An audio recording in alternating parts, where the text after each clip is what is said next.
Okay, so first thing I'm going to talk about a little bit is the actual neurotransmitters, because you really sort of need to know how those work in order to understand the medications, okay?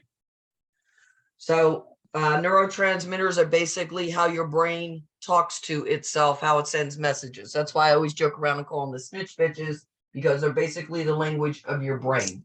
And they allow the neurons to communicate with other brain cells. All right, so we have these little chemical messengers that are stored at the end of the neurons, and they're called synaptic vesicles. And the neurotransmitters live in that area until your brain needs to send that message out. When that neuron needs to communicate an action like a firing potential, then it goes into action and it releases those messages out.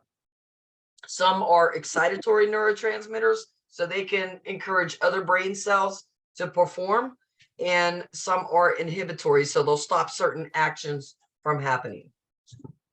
All right, glutamate is one.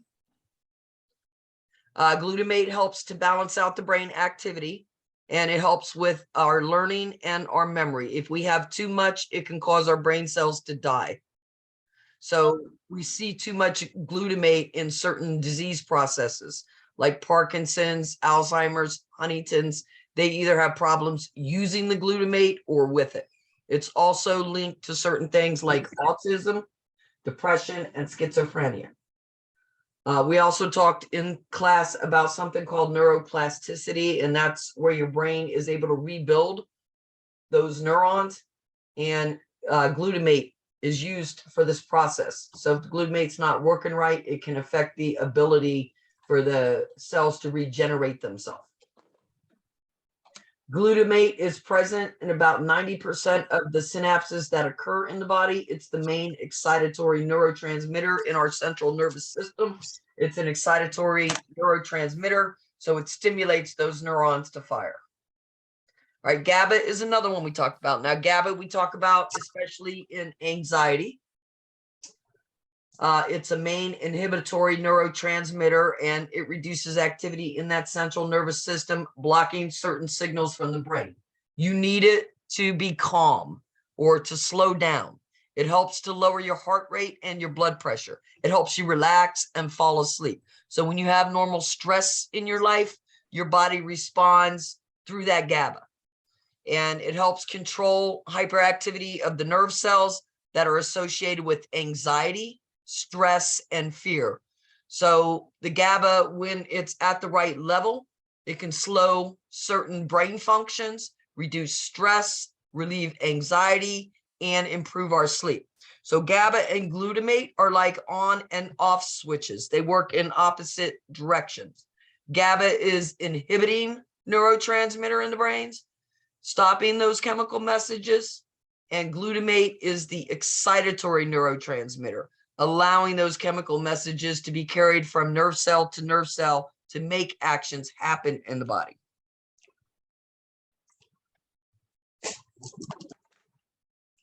Don't worry, we're going to do questions too, but I want you to understand certain stuff first.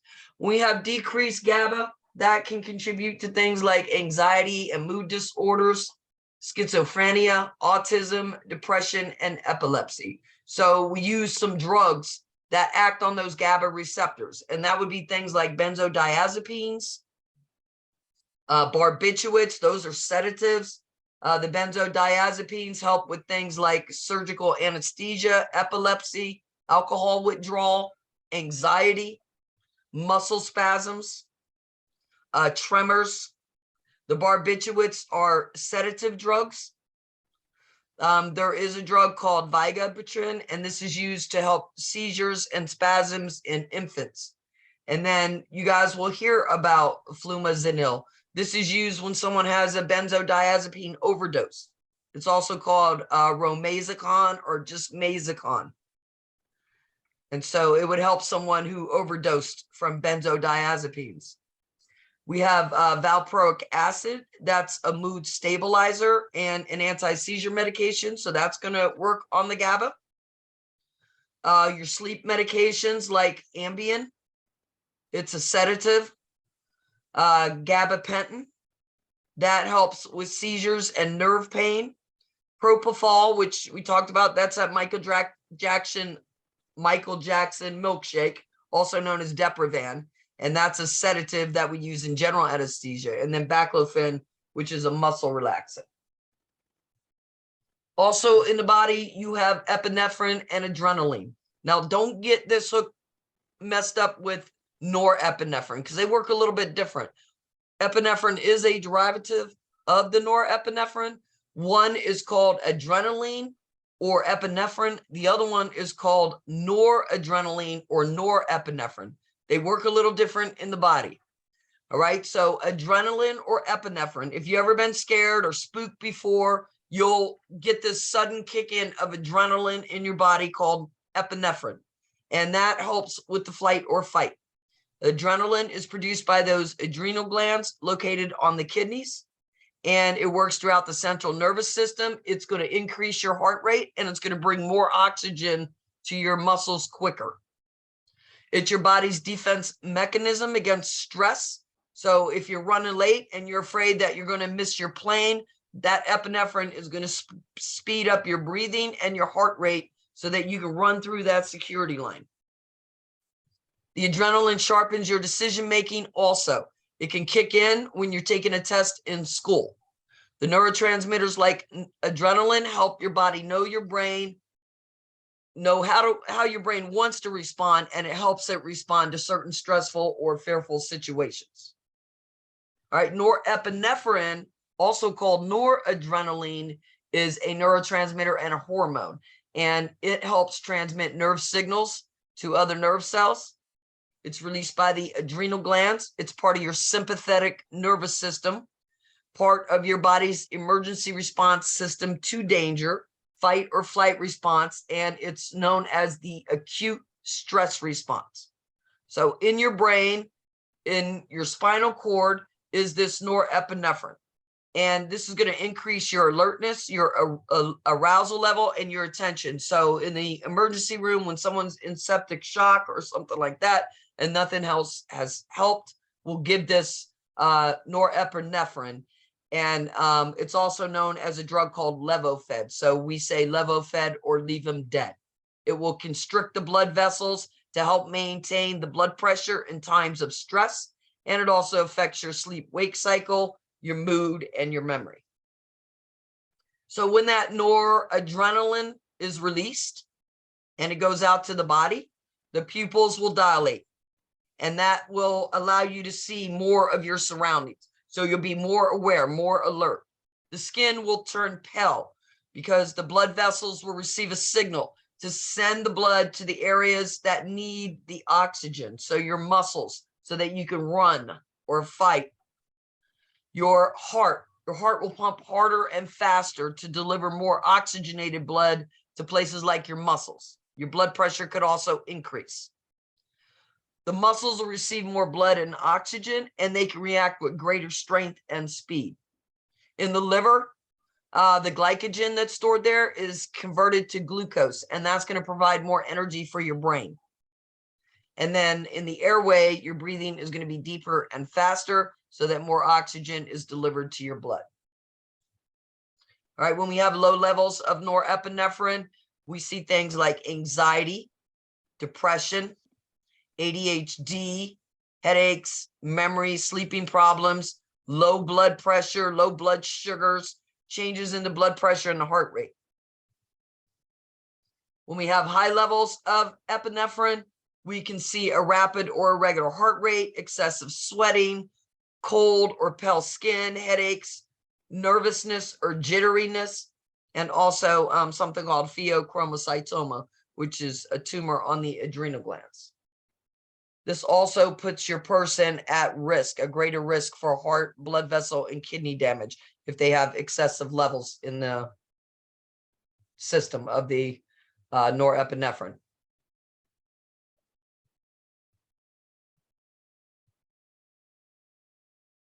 Acetylcholine.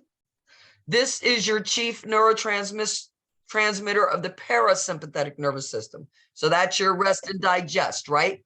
So that's the contraction of the smooth muscles, the dilation of the blood vessels, bodily secretions that are increased, and slowing that heart rate. So the acetylcholine stimulates a response or it blocks a response. So it can work as an excitatory or an inhibitory. Acetylcholine works every time you move your muscles. So it helps control the voluntary movements or the unconscious ones, like your heartbeat or contractions of peristalsis that helps move the food through your digestive tract. The muscle movements aren't all acetylcholine does for you. It also helps with learning and memory. So it's unique because it directly affects your muscles, and it works at the neuromuscular junction where the nervous system and the muscles meet. So when it's released from the neurons, the proteins on the muscle fibers grab it, and then the acetylcholine will either inhibit that action from occurring or excite it to occur.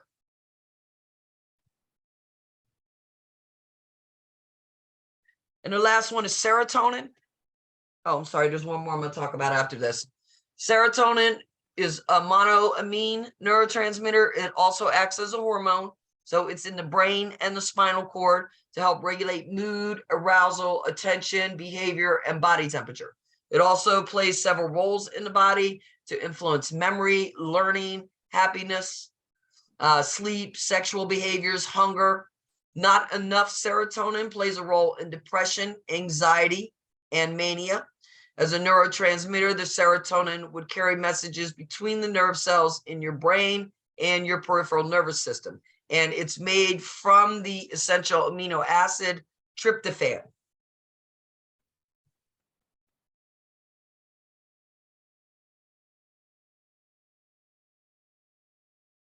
Serotonin in your brain regulates your mood. So it's often called your body's feel-good chemical. When it's at the normal level, you feel focused, you'll be emotionally stable, you'll be happy, calm.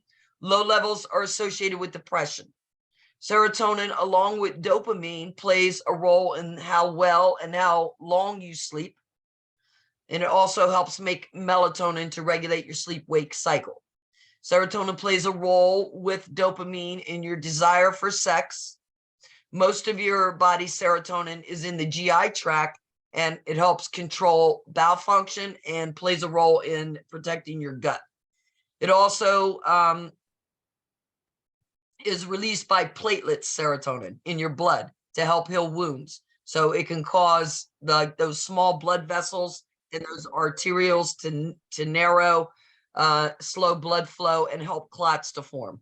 So when someone is on things like NSAIDs, aspirin, warfarin, or any sort of antiplatelet drug, we have to be careful if they're taking like an SSRI, because it can put them at more risk for bleeding. And then the histamines act like bouncers at a club.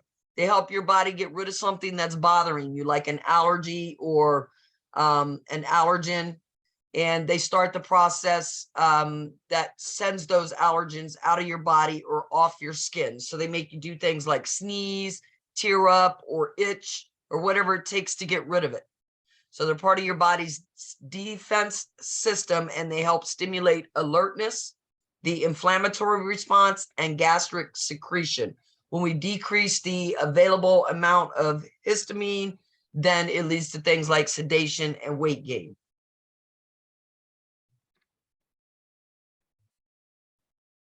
I missed one slide, I think, on the serotonin or two, so I'm just going to go over those real quick.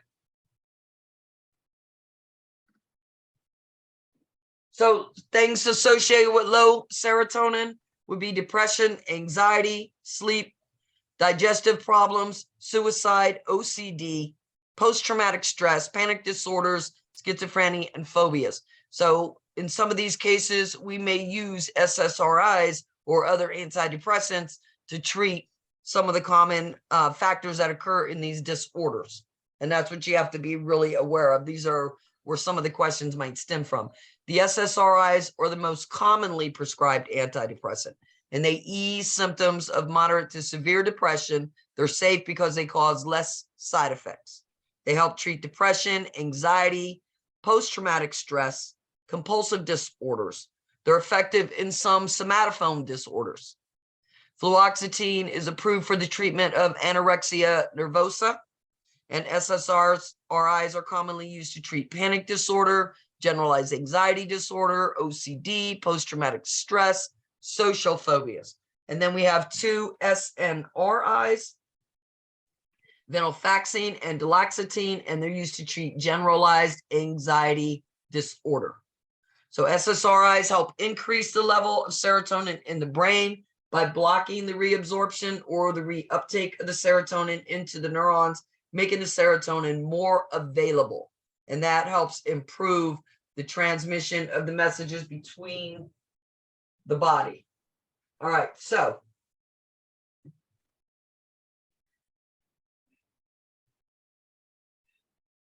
let's look at some of our questions.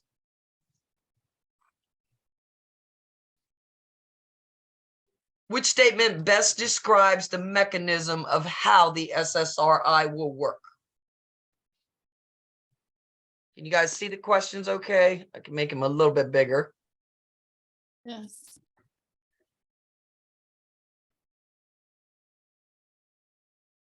It inhibits the reuptake of neurotransmitter serotonin by the presynaptic neuron. Okay. Or the postsynaptic. Everybody agree with that? The presynaptic, what's the presynaptic? What's the difference? The presynaptic is the one that's releasing the serotonin to the postsynaptic neuron that's going to need it.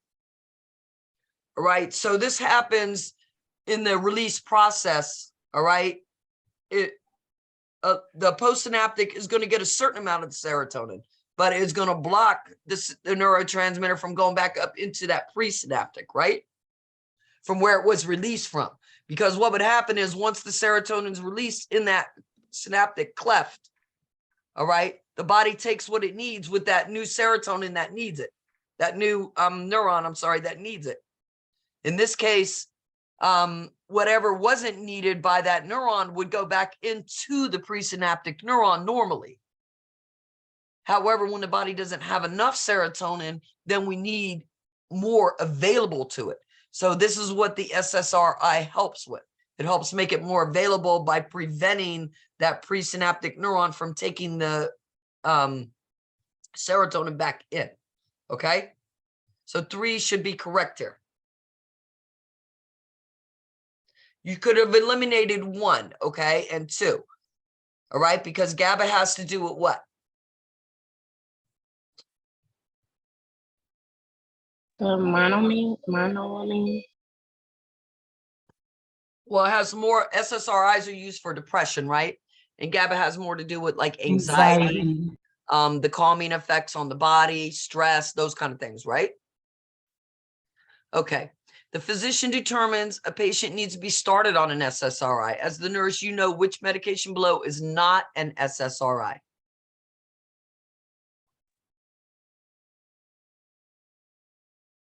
D for dog.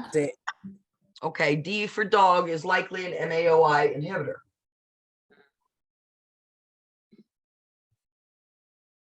After the presynaptic neuron releases serotonin, it enters the blank, and some of the serotonin binds with receptors found on the postsynaptic neuron. The serotonin that did not bind with the receptor is removed from the space via a protein serotonin transporter back into the blank for future use.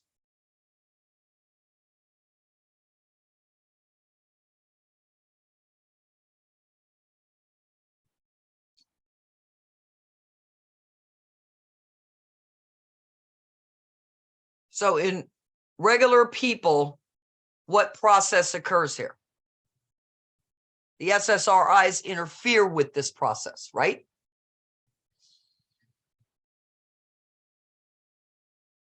So once the presynaptic neuron releases the serotonin, where does it go?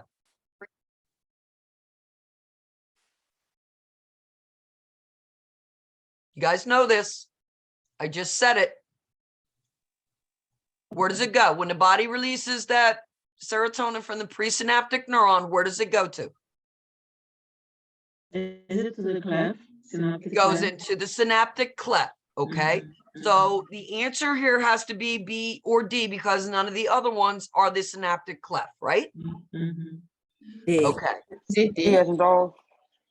It is D as in dog because once the body takes what it needs, the rest goes back into the presynaptic neuron. The SSRI blocks that from happening.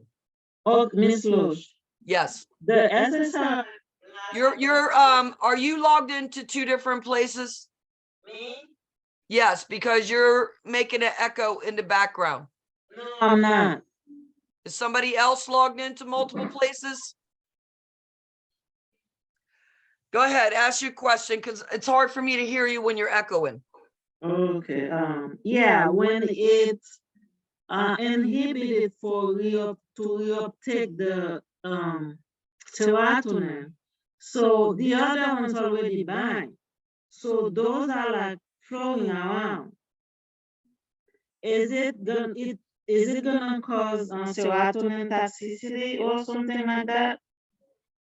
I don't understand what your question is. The question is, SSRIs inhibit the serotonin to be reuptaken by the presynaptic neuron. Okay.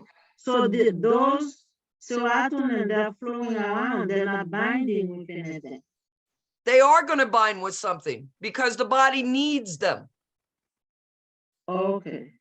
The purpose, what happens in someone that has depression or some of these other things like OCD, they don't have enough serotonin. Okay. The body knows how much serotonin it needs most of the time when it's working right. Mm-hmm. So it releases just enough so that the neurons can take it and use it. But in someone that has depression or OCD or something, their body's not working right. Mm-hmm. So they're not releasing enough of this. So when we give the SSRIs, it allows the body to release more, to make more available so that it can take it and use it. So that would improve our depression or improve our OCD symptoms over time. Okay. All right. Thank you. You're welcome. A client is prescribed fluoxamine for treatment of OCD. What should the nurse include in patient education about this medication?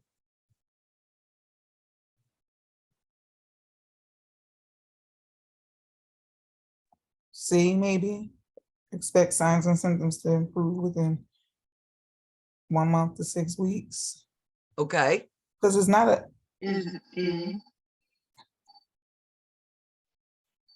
Well, if it's not an MAOI inhibitor, then we can eliminate A, right?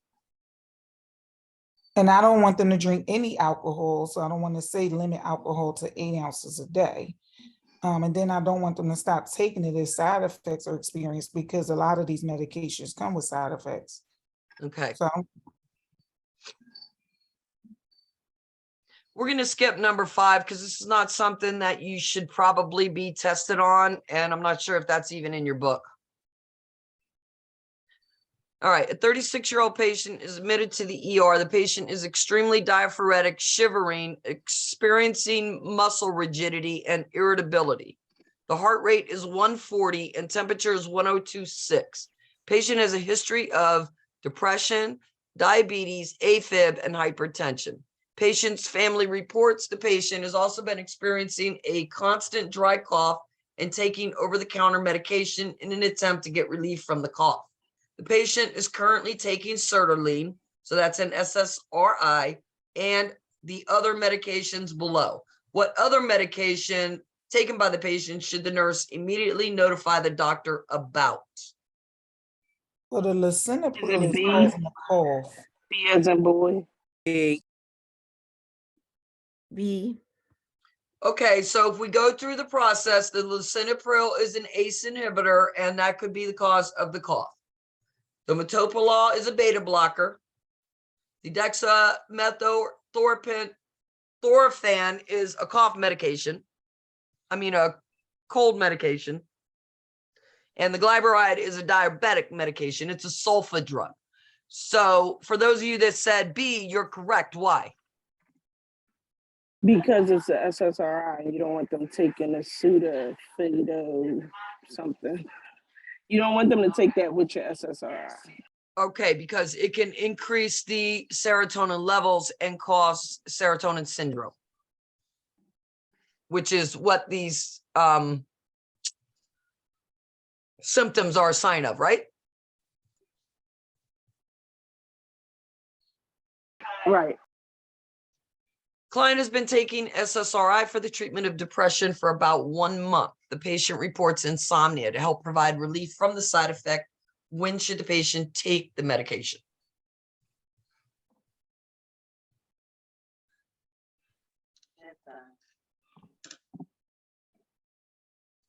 At bedtime.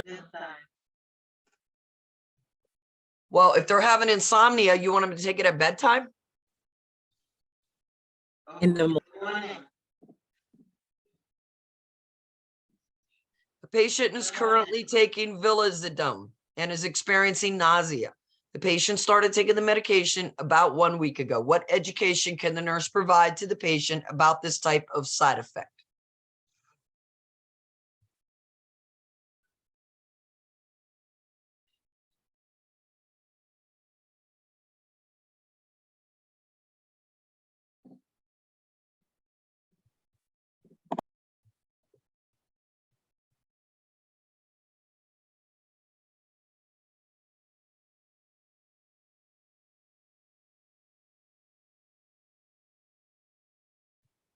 So are GI disturbances normal with SSRIs? Yes. So I would say A. B. I'm sorry, B and D. Okay. Well, D. it may or may not decrease over time. There's no way you would know that, right? So I probably would lean Right. more towards D than B, and I believe you can take these with or without food. So let's see. If we're wrong, we'll learn something today. Okay. I didn't pick an answer there. If I don't pick the answer all the way around, it might give us a funky code at the end. So I just want to fix this. All right. SSRIs can interact with other types of medications. What medications below should the nurse educate the patient to avoid while on an SSRI? Select all that apply. St. John's Wort.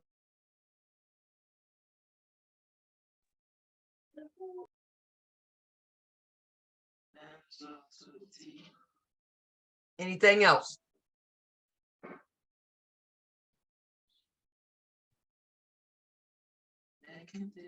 This is a select all that apply. MUI, Okay. benzos.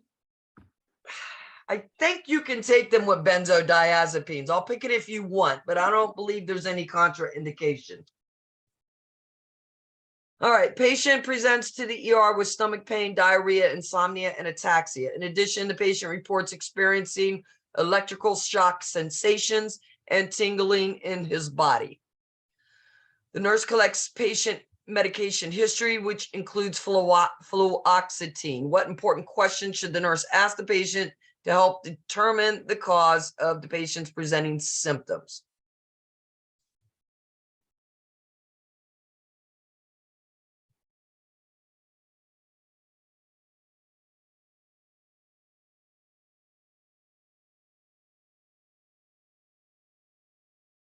C.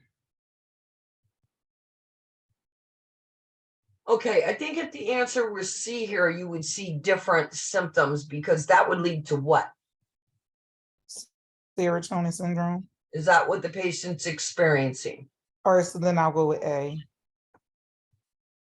Okay, I I don't believe know the about answer is Shelby. probably B here because it's probably some sort of disuse syndrome. But let's see what A says, but I believe the answer would be B here. So you think, I mean, not you think, I'm sorry. If they stop taking it, they'll start having a, Right, because it's going to affect their serotonin levels, right? If they suddenly stop it. Gotcha.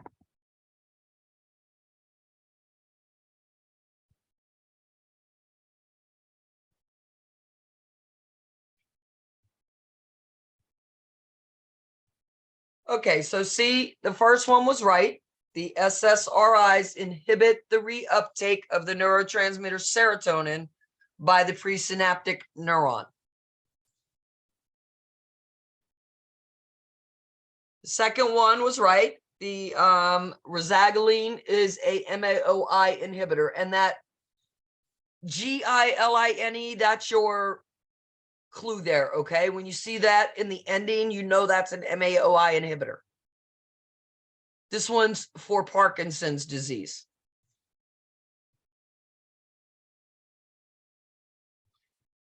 Okay, this question, after the presynaptic neuron releases serotonin, it enters the synaptic cleft. Some of the serotonin will bind with receptors on the postsynaptic neuron, and then the remaining serotonin is usually pulled back into that presynaptic neuron. All right, SSRIs interfere with that portion. It doesn't allow the serotonin to go back into that presynaptic neuron, making it more available.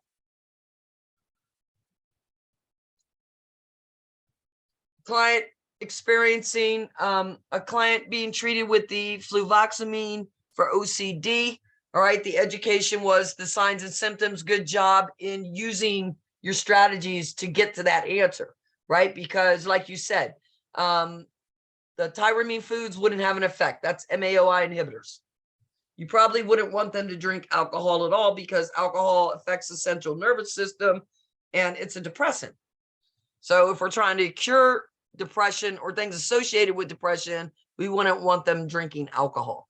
And then we wouldn't tell them to stop the medications if side effects are experienced because, you know, unless the side effects are severe or more of an adverse effect, then that would be when we would contact the doctor, not just tell them to stop. All right, reason being because if we don't taper them off, then it could lead to the discontinuation syndrome. Medications take about a month to 6 weeks to feel improvement. What'll happen before they feel improvement in the mood? They'll want to stop taking them. Well, no, before they feel improvement in the mood, they'll feel improvement in the energy levels, and that puts them at risk for what? Suicide. Suicide. So we have to closely monitor these clients when they begin this medication. This one, I just picked an answer. I didn't even know the answer. And then after I picked it, I'm like, it was probably the nucleus just because it's in the brainstem, but I just grabbed one anyway. But just in case you want to know, serotonin neurons are found in the brainstem in the raphe nucleus. All right, number 6, dextromethorphan. Okay, that would lead to the serotonin syndrome. None of the rest of them would have.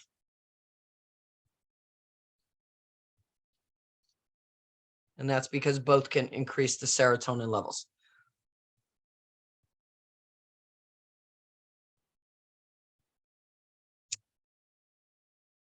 All right, so for number 7, you would have them taken in the morning, okay? Because some of the SSRIs can cause insomnia. So if you did that, you would want to have them take it in the morning. If the medication causes drowsiness, then you would want them to take it at night, okay? So just pay close attention to what the question's asking you. Client is taking vilazodone, experiencing nausea. What education? Oh, this was a select all that apply. I thought it was one answer. So somebody did say B and D. I didn't realize it was select all that apply. And if it wasn't a select all that apply, I had to choose between B and D. I would have picked D over B, but the answers were both.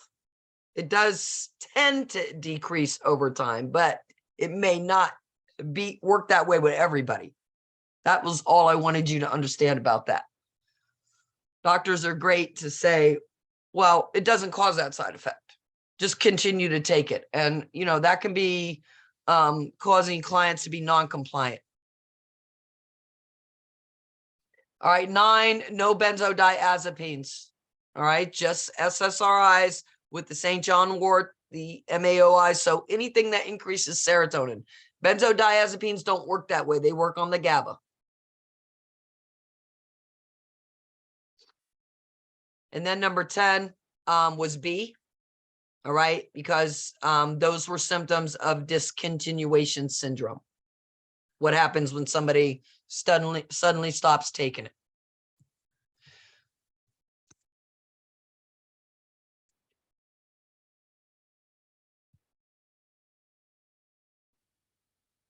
All right, what screen do you see now? Thunder. Okay. A client's medication sheet contains a prescription for sertraline to ensure safe administration of medication. How should the nurse administer the dose? So we just went over some of these topics, right? So as needed when the client complains of depression, will we give it for that? Yes, but not as No. needed. Okay, the only time we ever give this drug as needed is when women have premenstrual. The premenstrual issue, we can give this as needed, believe it or not. That's the only time, not for depression, not just for normal depression, okay? Would we give it evenly spaced around the clock?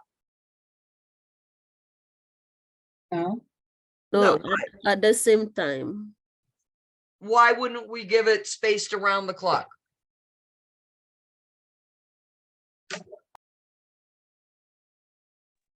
Because some of them are once a day. Most of them are once a day. All of them, I believe, are once a day. All right, so that's why that wouldn't be an answer.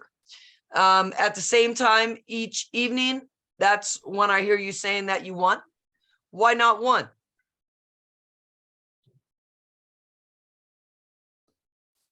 Because you can take them with or without food, most of them. Good. All right, good. All right, and there's your rationale. Remember, this has a high occurrence of GI upset.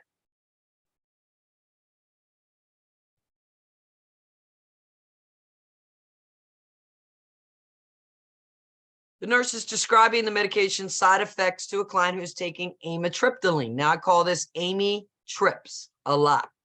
Okay, amitriptyline, because this is a TCA. All right, let's talk about TCAs for a minute.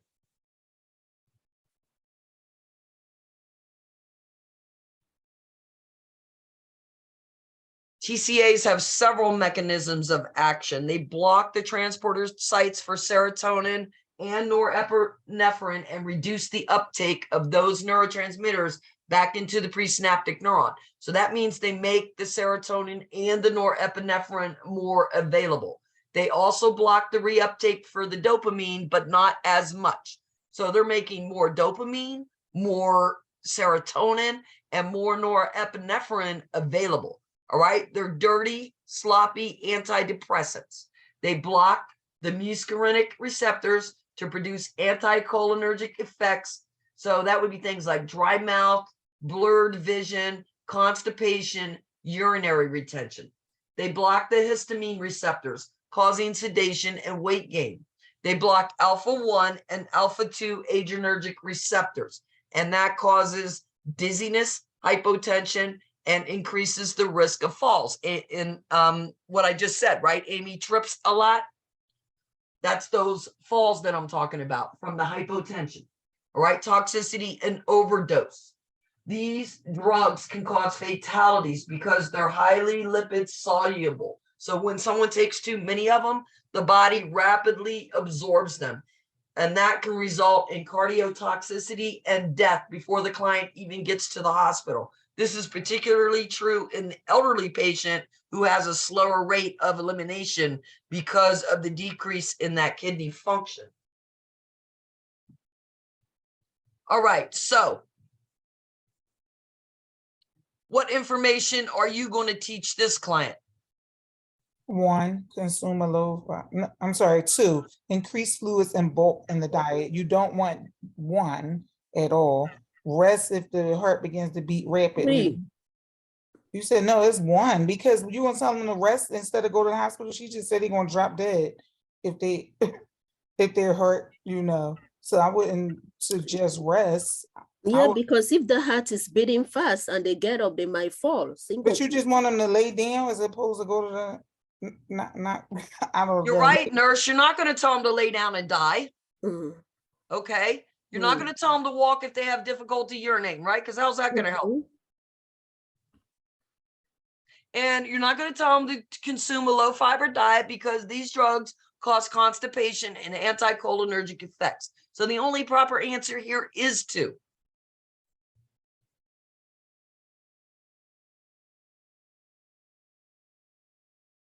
All right, constipation. So we increase fluid intake and bulk in the diet. If the heart begins to beat fast, we're going to notify the physician, or if it's above a certain range, we're going to send him out.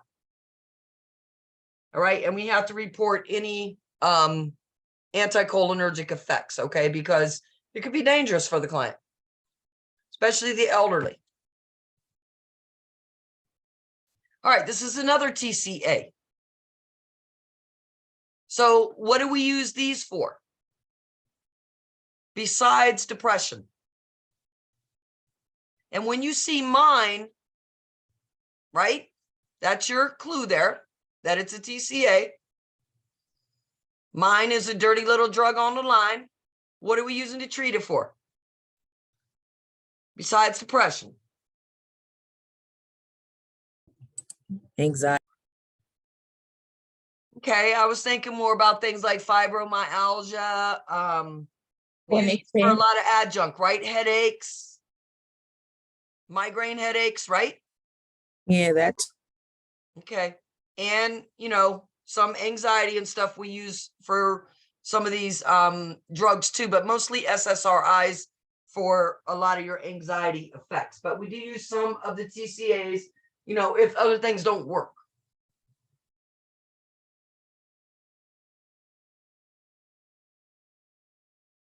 All right, so what are we going to teach the client when to expect the maximum desired effects?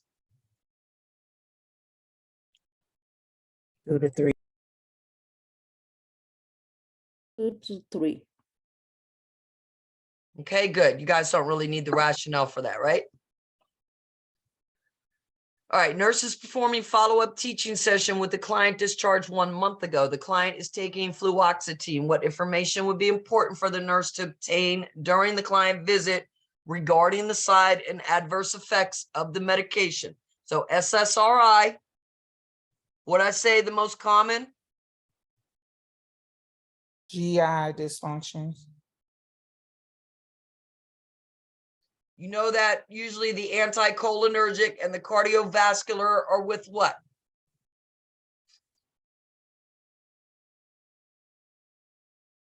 Anticholinergic and cardiovascular are normally found with what? This is an SSRI. What did we just say? Anticholinergic effects and cardiovascular are associated with what drugs? TCAs. Thank you.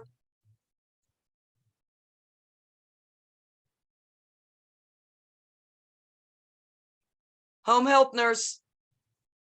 A client gives the home health nurse a bottle of clomipramine. The nurse notes the medication has not been taken by the client in 2 months. Which behavior observed in the client would validate non-compliance with this medication? Now here it goes with this clopramamine, which you just said TCAs are often given for what besides depression? OCDs. Anxiety disorders, yes. Okay. So non-compliance means they're not taking it. What are we going to see? Frequent hand. Frequent hand washings. Okay, OCD, right? We would expect the pulse rate to be increased if it was cardiotoxicity, right? And the other ones don't go with it.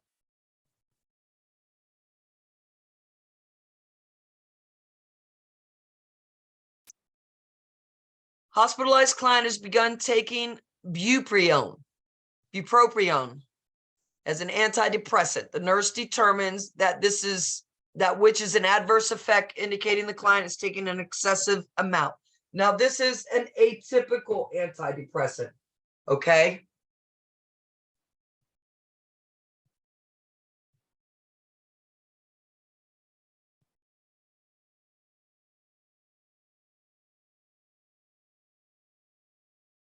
Is this Wellbutrin or no? Yes, I believe it is. So then I might say increased weight, but they don't agree with me. I don't know. Let somebody else answer. Well, we're talking about an adverse effect from an excessive amount. Oh, they're taking too much. Okay, let's. The dizziness? Or is it the seizure? Is it?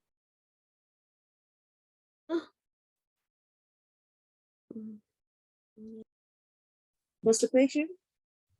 Sorry?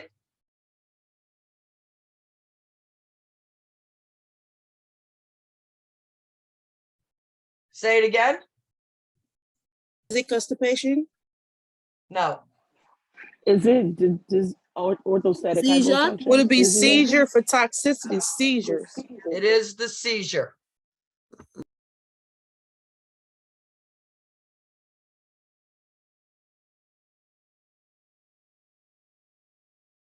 Okay, seizure activity can occur in clients taking bupropion dosage greater than 450.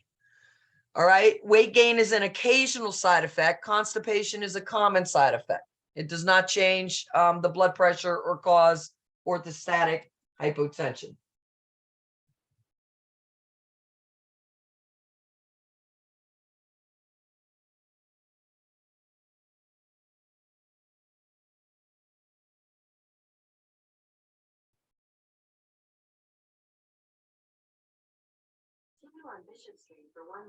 I don't know why my GPS is continuously going off. I tried to fix that thing and it ain't working.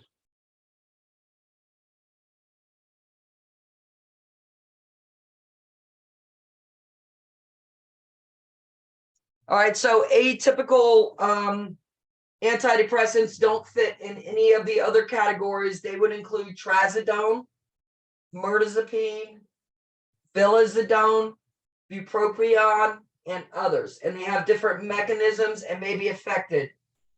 All right, so that's in table 15.6 on your book.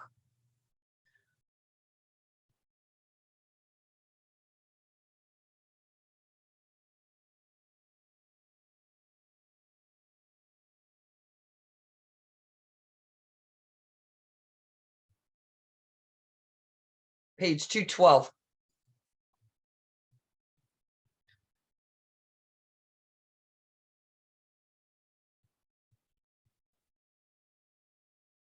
All right, a client receiving tricyclic antidepressants arrives at the mental health clinic. Which observation would indicate that the client is following the medication plan correctly? So how do you know that it's working?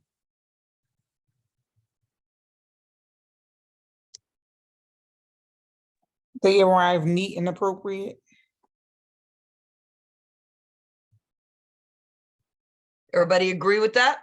Yes.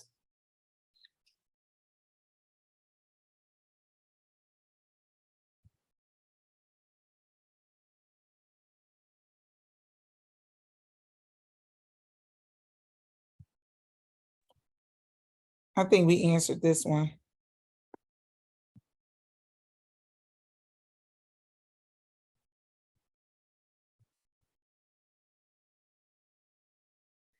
Primary healthcare provider is planning to prescribe a medication for a client with major depression. Which medication should the nurse expect to be prescribed? So what's the difference between major depression and persistent depressive disorder?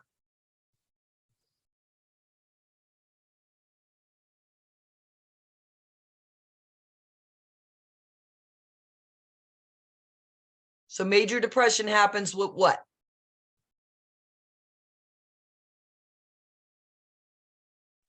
PTSD. Well, it usually happens with any sort of major life event. So it could be divorce, it could be loss of a job, breakup of a relationship, anything. And it would last for a couple of months. It would totally interfere with your ability to function. Whereas persistent depressive disorder lasts usually over a period of 2 years. The person doesn't have as many interruptions, so they can function. They just don't function on as high of a level.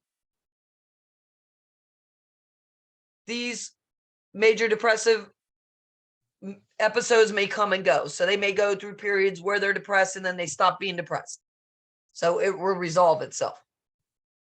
Whereas persistent is more of a chronic type of depression, also known as cyclothymia or dysthymia. Which medication would the nurse expect to be prescribed for this major depressive disorder? Phenobarbital. Okay, phenobarbital is what? Phenobarbital is what? It's for seizure. It's a barbiturate. Well, it's an anticonvulsant or a barbiturate, so this would be given more for a sedative effect. So we probably wouldn't want to give that to somebody with depression, right? Lorazepam. And then your two PAMs are what? Anti-anxieties. They're Yeah. benzodiazepines. Okay, and what do we use those for? It's the Paxil. What do we use the benzodiazepines for? Anxiety. Like, Acute anxiety, sedation.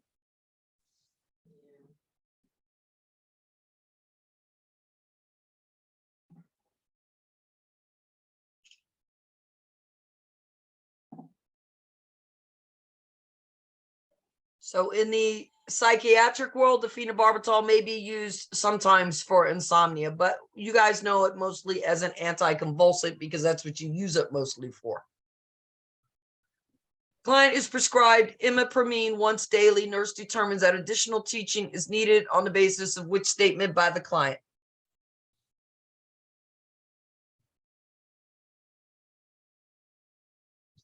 So we're looking for additional teaching. The TCA. is it for? Is it 4?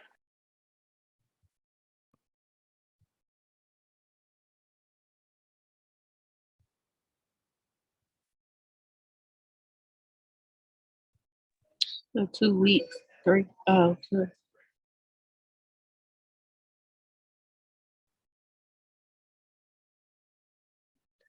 Okay, this is a tricyclic antidepressant. The client should take a single dose of the medication at bedtime, not in the morning, because of the sedative effects. Client should avoid alcohol or other central nervous system depressants. Medication effects may not be noticed for at least 2 weeks. Client should take medication exactly as directed, but if a dose is missed, client should take it as soon as possible unless it's almost time for another dose.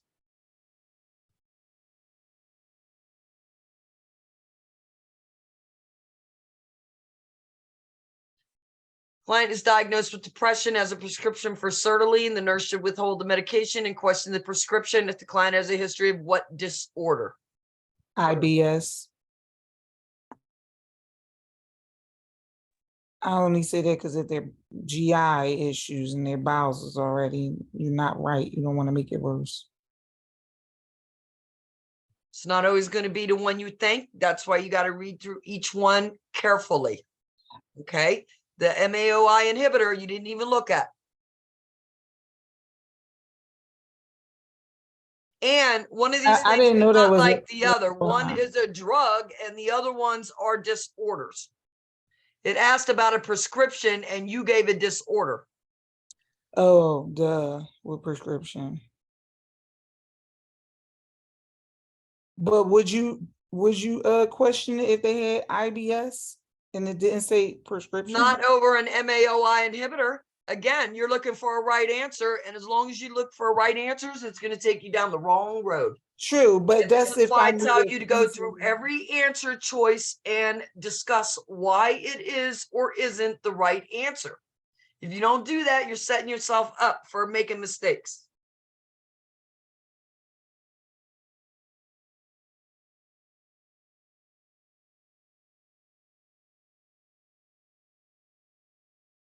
So you're looking for a fatal reaction here. That would have been the most critical one. Could there be an issue with irritable bowel syndrome? Possibly. May not be a reason to not give it. but 3 would definitely be a reason.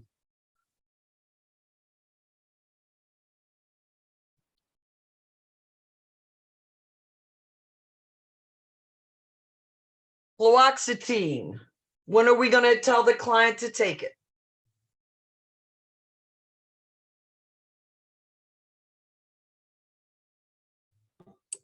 In the In the morning, morning.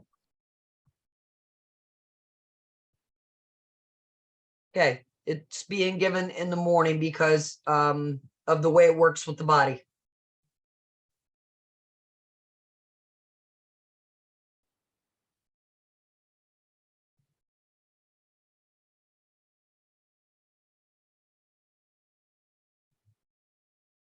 Client is diagnosed with depression, is prescribed amitriptyline. During the initial phases of treatment, the client's care plan should include which nursing intervention? TCA.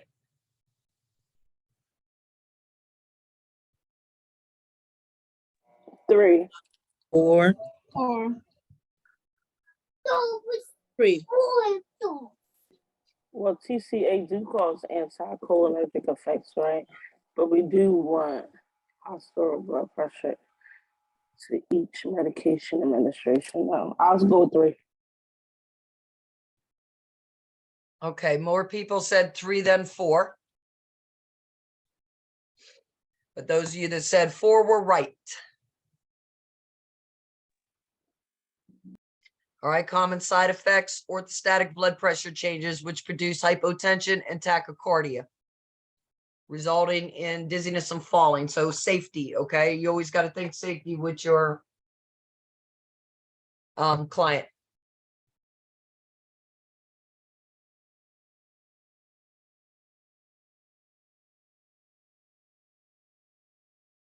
Nurse is discussing the past week's activity with the client receiving amitriptyline. The nurse determines that the medication is most effective for this client. The client reports which information?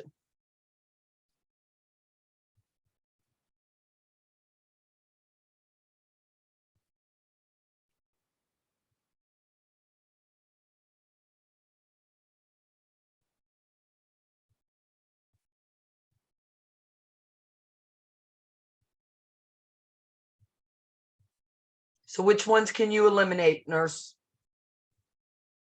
2. I feel like that's too much sleeping. Okay.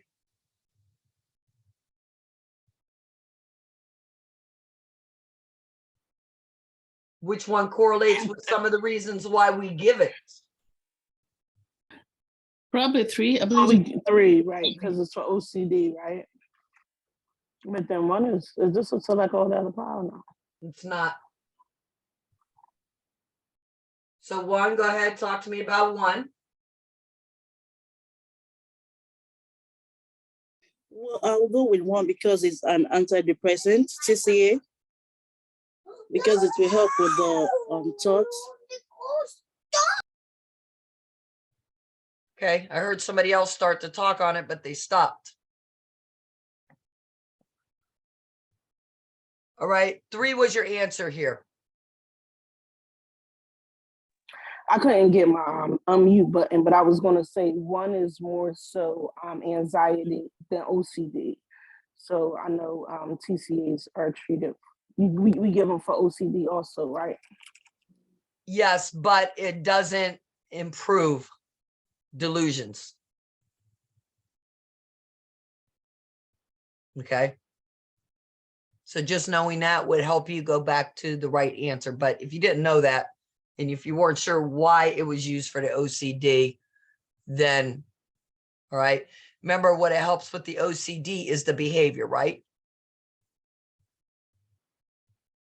yes. We saw that in an earlier question where the person wasn't washing their hands as much.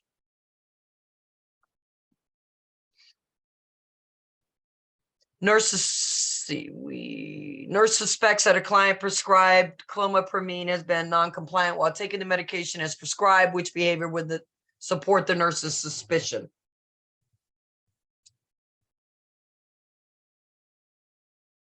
So she thinks she's not is it taking. 3?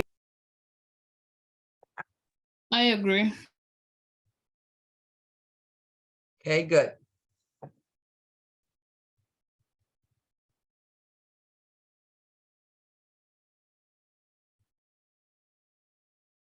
All right, so it's helping curb the symptoms of those ritualistic behaviors.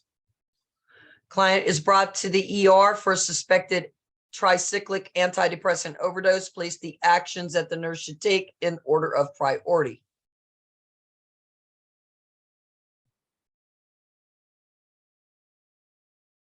Airway first.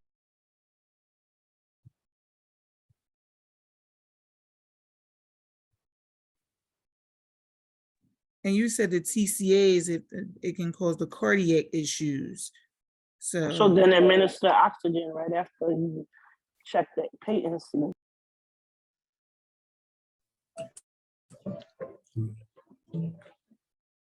Um, 3.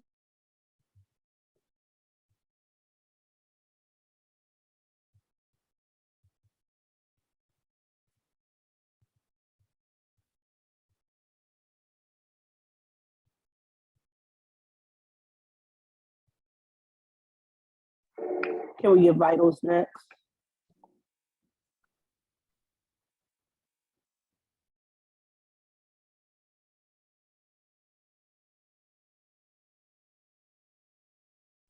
And then prepare and administer.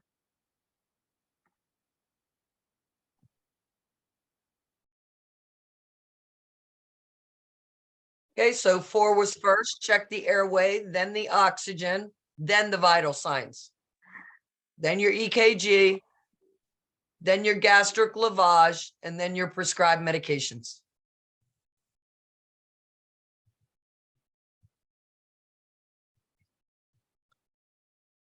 All right, so signs and symptoms of life-threatening overdose are dysrhythmias, tachycardia, intraventricular blocks, VFib, hypothermia. So their temperature is going to drop. Flushing, dry mouth, dilation of the pupils, confusion, agitation, seizures, and coma. So airway, then oxygen, monitor the vital signs, get the EKG, give that gastric lavage so they don't absorb any more of the medication, and then medications to counteract those anticholinergic effects and antidysrhythmics if needed. All right, then you would document the actions taken and how the client responded.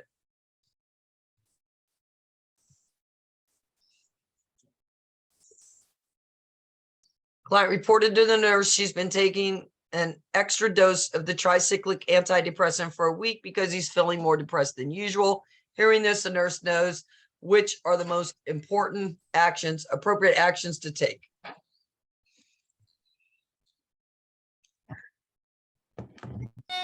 Number 2.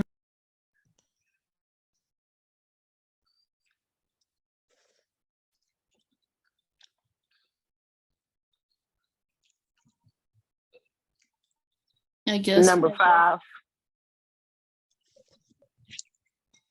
Why not? Okay, good. All right, let's go to, we're going to do just some diseases.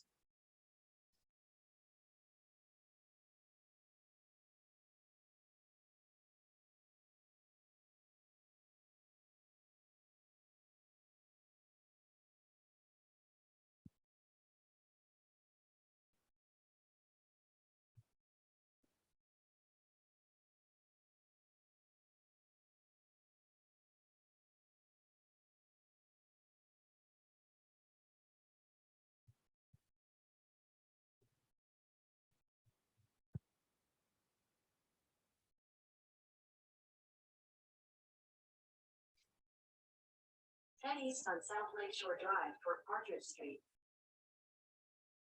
All right, nurses planning care for a military veteran should, let's start at the back because you guys might have seen some of these questions already.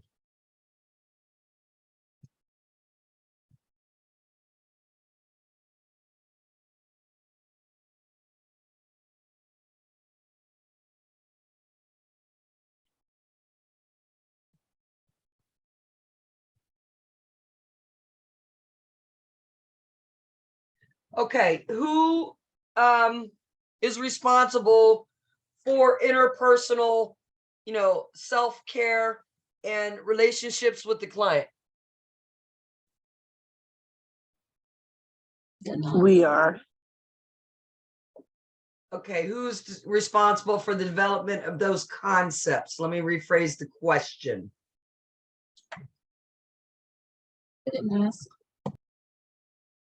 Say it again.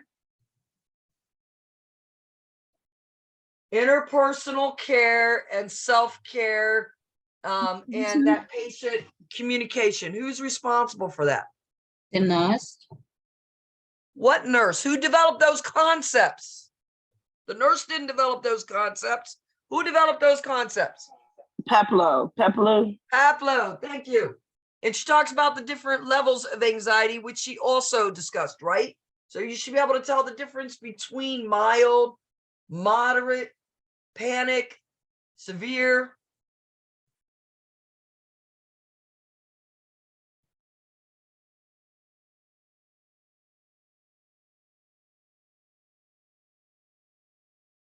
So what exactly is anxiety? All right. This is a number of disorders that includes panic disorder, phobia, generalized anxiety disorder, and social anxiety disorders. It can begin in childhood, adolescence, early adulthood. At least 3/4 of the people that have it have their first episode by age 21 or 22. These disorders commonly occur with other psychiatric disorders. So like depression, substance abuse disorder, eating disorders, bipolar disorders, and major depressive disorders occurs in half of the people that experience an anxiety disorder. It's also linked to things like cancer, irritable bowel syndrome, kidney, liver dysfunction, reduced immunity, and chronic anxiety associated with cardiac problems and mortality. There's a lot of drugs out there that can cause anxiety.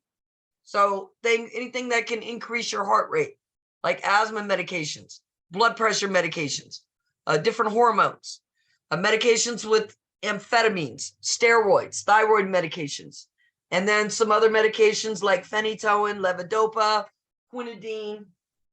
These can all affect your anxiety levels. All right. So a lot of different anxiety drugs. We're gonna do some questions here, and then we'll talk about some of the anxiety drugs and how they work. All right. So client is experiencing anxiety about being hospitalized. What therapeutic communication would the nurse include when interacting with the client? This is a select all that apply.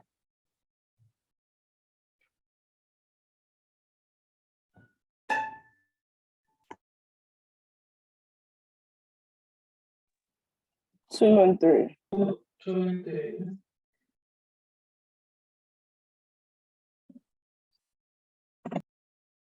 Okay, ask the client to identify how she feels. Have the client identify the cause of the anxiety. Why not 4?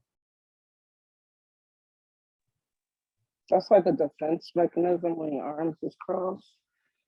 Okay, good. It tells people you're not approachable, not a defense mechanism. It tells people you're not approachable, right? They'll throw their defenses up when they see you with your arms crossed.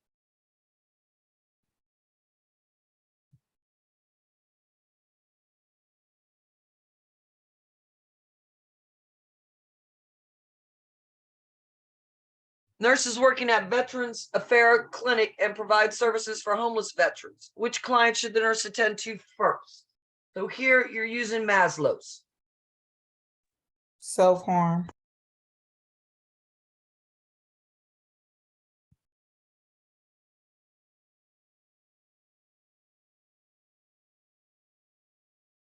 Okay, anybody have questions on that one?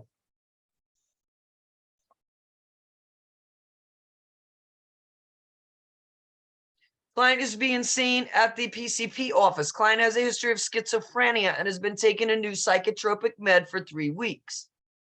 All right, let's talk about psychotropic meds a little bit. There's 2 types, right? Type 1 and type 2. The typical antipsychotics, what are they? And what's the difference between them and atypical?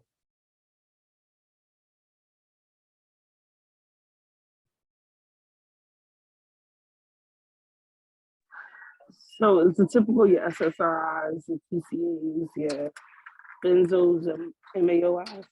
No, Mama, we're talking about typical antipsychotics. Those drugs are what? That you just named. Oh, anxiety, depression. Okay. So the difference is your typical antipsychotics affect just dopamine, right? The D2 receptors. So they were traditionally produced to attack the positive versus the negative symptoms of schizophrenia. All right. So what are positive symptoms? Is it your hallucinations? Yes, hallucinations, It's all delusions, and the illusions, right? normals, right. So your flat effect is your negative. Okay, now your flat effect, your lack of motivation, those things, that's your negative symptoms, right? So the difference is positive symptoms are usually something that we only see in people with mental illness or that are having a delusional psychotic episode. Whereas the other ones are things we would expect to see in normal people that are not present in this person. So in a normal person, we would expect to see motivation. But in someone with schizophrenia, they have a lack of motivation. That's a negative symptom because we would expect the motivation to be present. But for some reason, they don't have that motivation. They don't have that desire to do something, to move, to get better. They have disorganized ways of thinking and disorganized thoughts. All right. And a lot of that is due to the increased levels of the dopamine. So these typical antipsychotics target the D2 receptors and they block the dopamine so that it's not as available.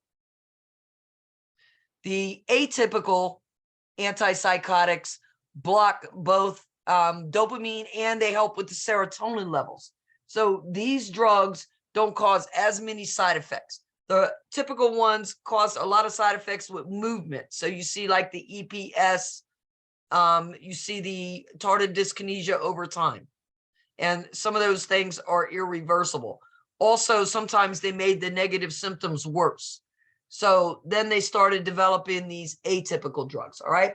So typical antipsychotics that are prescribed would be Haldol, Loxapine, Thorazine, Fluphenazine,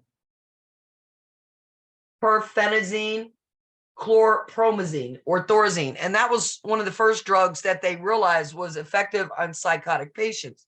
It was the chlorpromazine that they would give to patients when they would come in for like pre-op, and they realized that it had a calming effect on patients. So they started using the drug.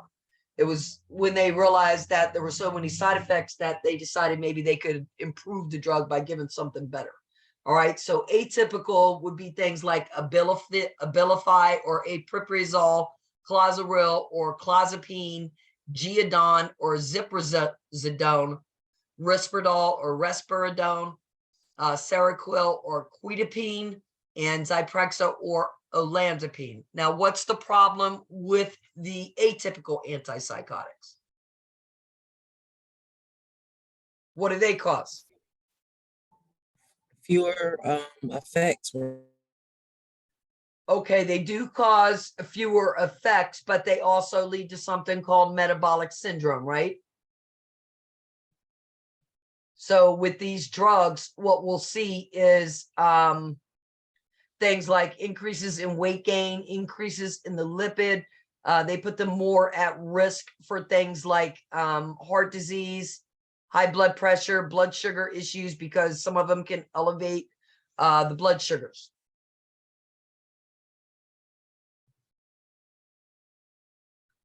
Also with the first generation or the typical antipsychotics, they block certain things in the body, so it can cause increases in the prolactin levels. All right, so we'll see hyperprolactinemia, and that can lead to things like amenorrhea. gynecomastia, or sexual dysfunction?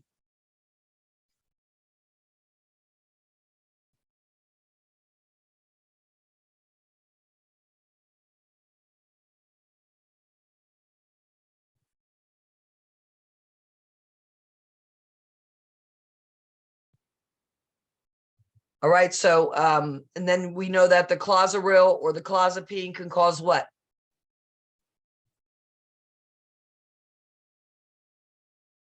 A granulocytosis. Yes. Okay, agranulocytosis. All right, some of the second generations that are really strong, like risperidone, can also cause extrapyramidal symptoms.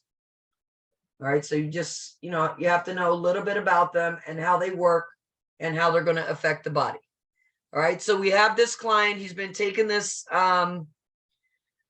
psychotropic for 3 weeks. Which findings indicate a need for follow-up? Weight gain 8 pounds since the last visit. I will go increase in blood pressure and cholesterol. Elevated cholesterol. What else you want? Elevated, Weight gain.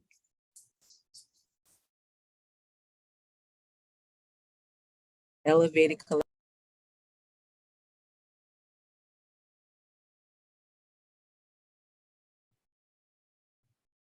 Final answer?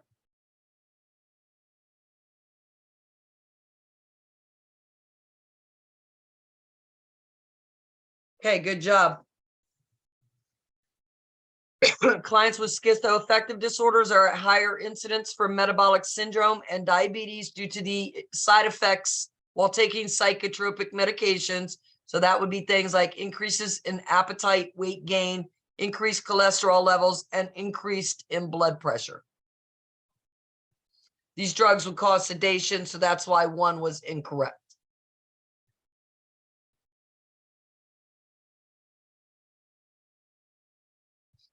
Client diagnosed with schizophrenia has been prescribed clozapine. The nurse should monitor the client for which side effects or effects of this medication.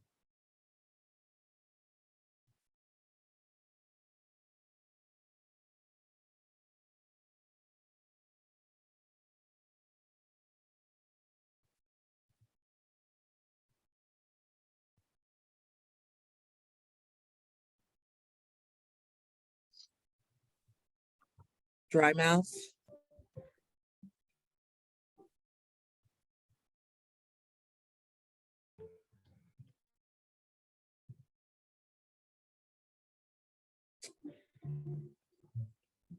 Orthostatic hypertension.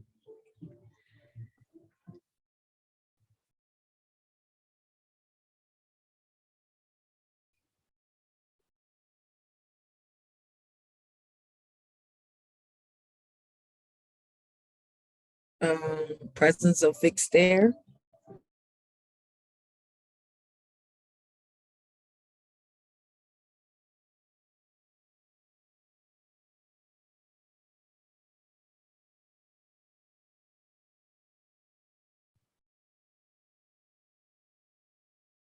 Would it be sedation too?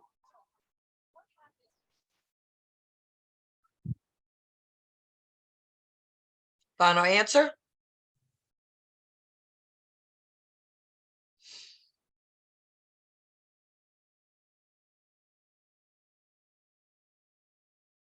Okay, good job. All right, so this is an antipsychotic. It's a atypical used for schizophrenia. Hallucinations, delusions, altered thought processes are characteristic and should decrease with the treatment if it's effective. All right, and then fixed stare, dry mouth, orthostatic hypotension, sedation are side and adverse effects of the therapy. Also, the agranulocytosis. We're going to skip this one because that's a TCA and we did plenty of those. All right, nurse gathers data from the client who was prescribed buspirone 1 month ago. The nurse interprets that the medication is effective when the client reports an absence of which event. So buspirone, what do we take it for? I'll Anxiety. go with alcohol. Okay, anxiety, and it's safe to drive the bus with this medication because what? Oh, that's buspirone. Oh, okay. Not addictive. It doesn't cause that sedative effect, right?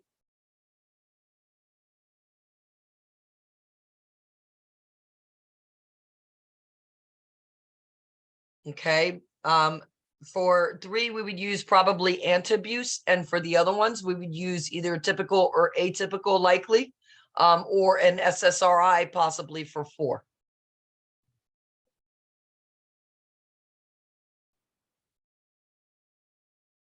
Client diagnosed with anxiety disorder is prescribed buspirone orally. The client tells the nurse it's difficult to swallow the tablet. What's the best instruction to provide?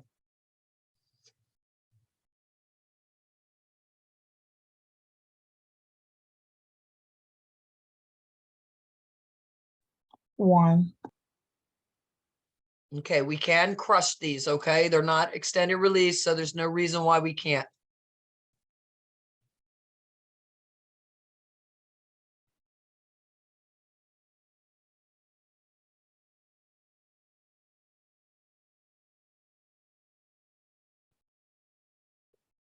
Client is with schizophrenia is taking Haldol. Nurse understands that the medication will exert its therapeutic effect through which mechanism? Haldol.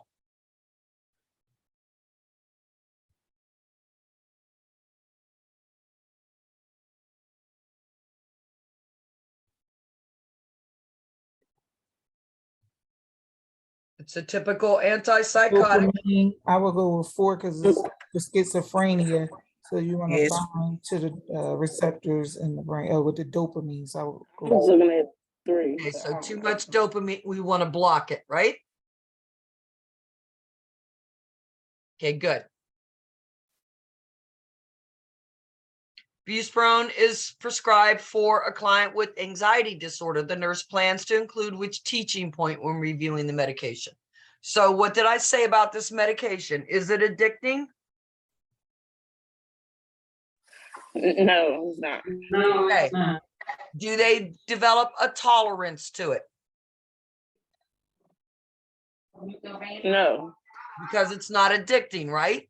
No. Is it sedative? No. No. Because they can still do what? Drive the Drive bus. bus. So that only leaves you with one answer choice, right? Mhm.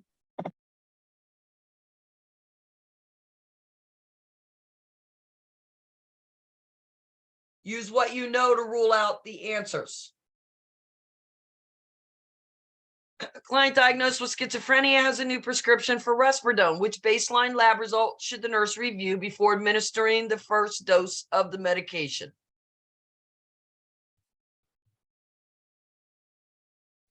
Liver function. CBC. 3. Okay, CBC, why do you say CBC? I was looking at blood. Go ahead, say it, because somebody else might be thinking it too. Is I it said I was because- looking at the white blood. Right, right. Okay, so usually we're looking at that for the Clozaril, right? Usually. All right, so that's why it's 3, liver Yeah, I function. got it. Okay. There are a couple of other medications we do monitor the white blood cell count for, but not this one. Client has a history, a medication history admitted to the nursing unit. Notes the client is receiving olanzapine. Nurse interprets that this client most likely has a history of which disorder? Olanzapine. So this is a what?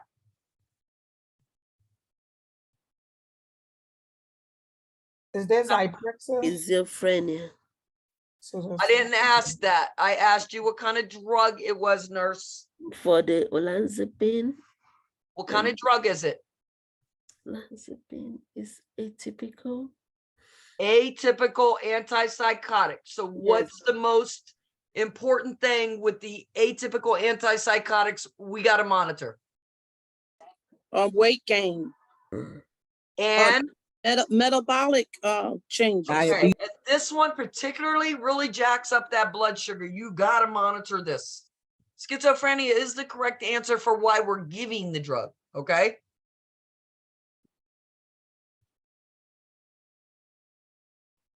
Just want to make sure you understand everything else that surrounds the drug besides why we're giving it. Okay, thank you. Client is diagnosed with anxiety is starting therapy with lorazepam. Which factor in the client's history should prompt the nurse to consult with the primary healthcare provider before administering?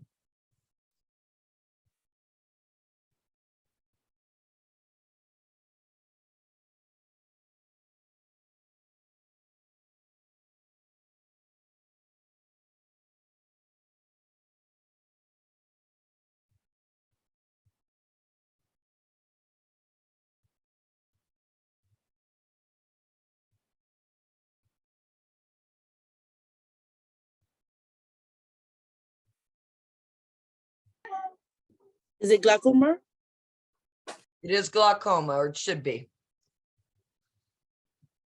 All right, this is contraindicated as well as besides the narrow angle glaucoma in hypersensitivity or cross sensitivity, anybody in a comatose state, anybody with pre-existing central nervous system depression, uncontrolled or severe pain.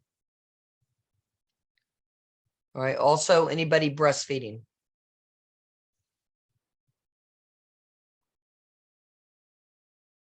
Client nurse notes that a client with schizophrenia is receiving an antipsychotic medication, moving her mouth, protruding her tongue, and grimacing as she watches TV. Nurse determines the client is experiencing which complication? 2. Okay, what is 4? The high.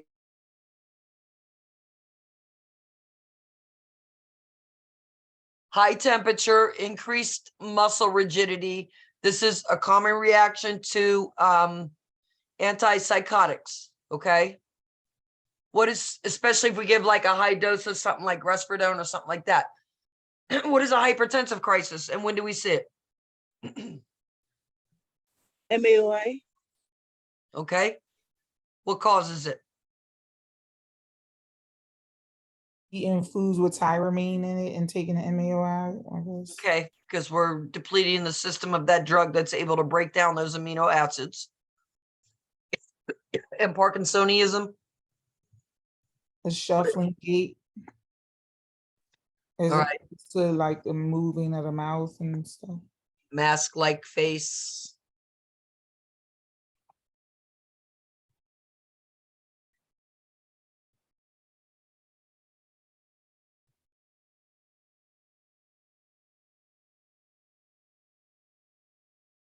So you just want to know what all those things are and what medications are they associated with.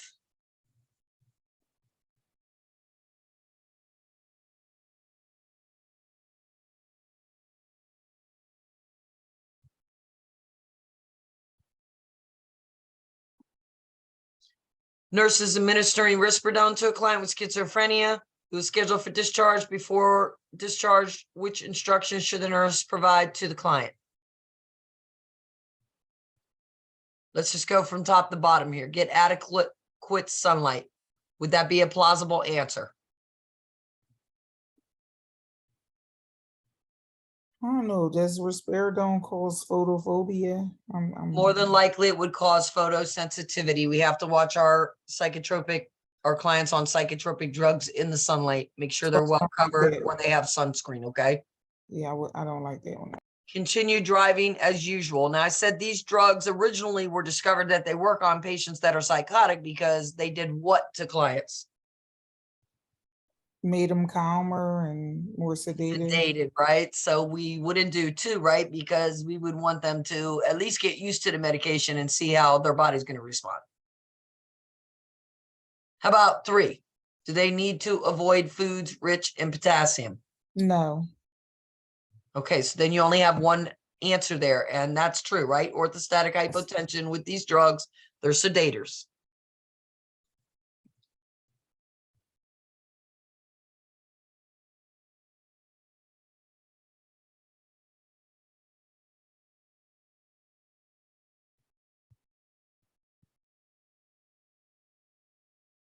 Client with schizophrenia started on medication therapy with clozapine. Nurse should assess results of which lab study in order to monitor for adverse effects. Liver function. 4, white blood cells. White blood cells, very good. Clozapine, white blood cells. Which is the priority nursing action when admitting a client who just attempted suicide? 1, constant observation at all times. Because you can do the other stuff while they're being constantly observed. Everybody agree with that? Yep.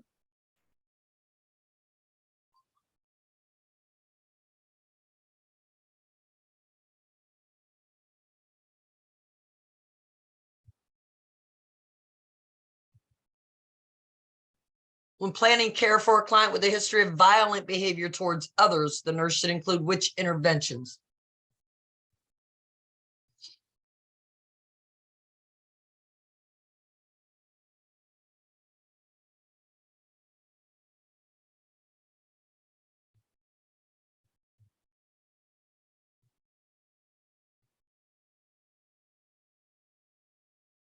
Which ones would you not do? I'm sorry. Which ones would you do? I will probably move them near the nurse's station.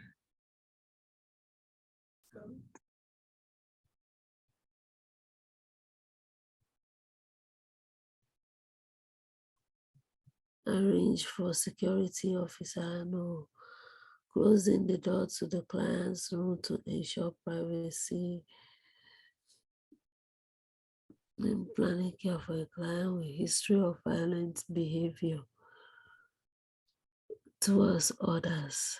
Would you do 4 too with the security officer? In real life, probably not. But on here, I would. But we'll because it see says what out the of this NCLEX document. says. Yeah. We'll see what the NCLEX says. I wouldn't pick any other ones because that would put you in jeopardy. Mm-hmm.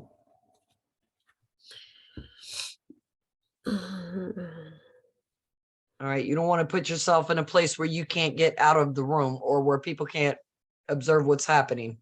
Mm-hmm. Nurse is caring for an older client whose husband died approximately 6 weeks ago. Client says there is no one left who cares about me.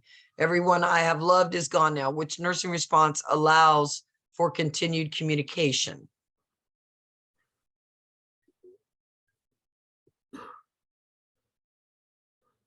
I'm sure you have some. 3. 3, sounds like you are feeling alone. 3. 3.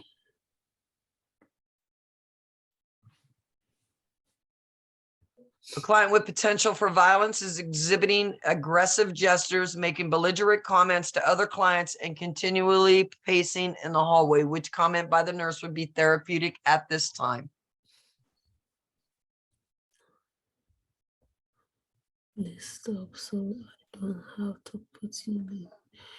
You're 1. going to restrained. Okay, why not 4? You're going to be restrained if you don't change I it. think it's a threat.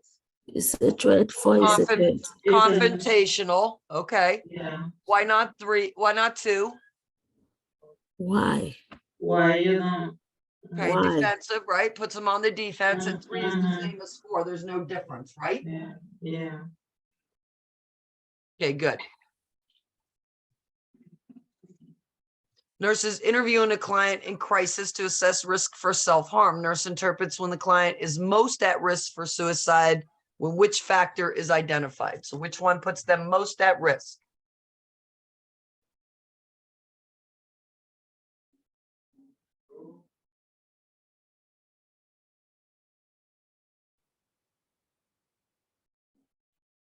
Impulsive.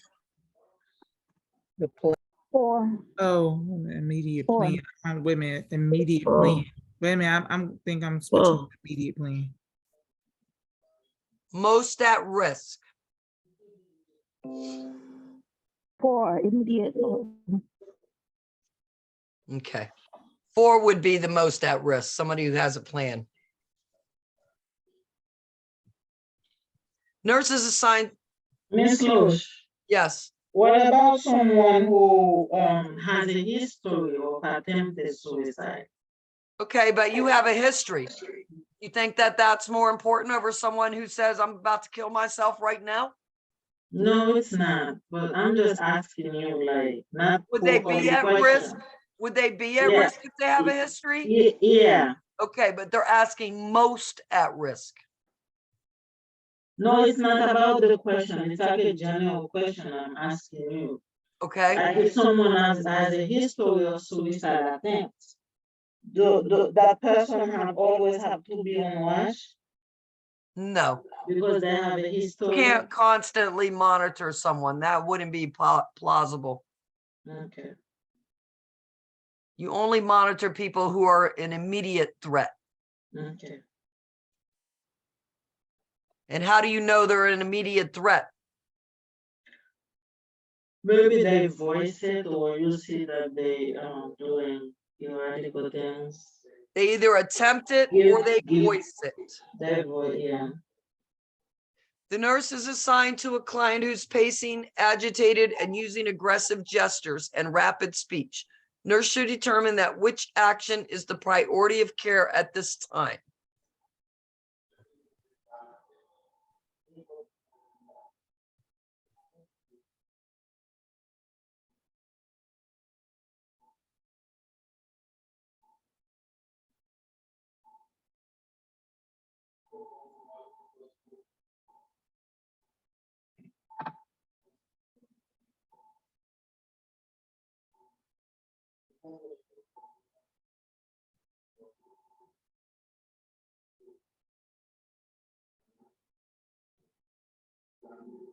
Let's see.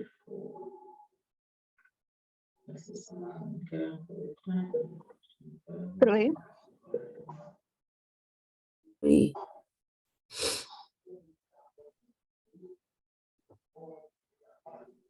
3 is 3.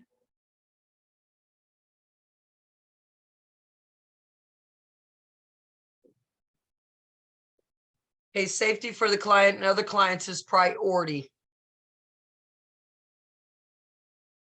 This will help the client, all right, to work off the anxiety by allowing them to pace.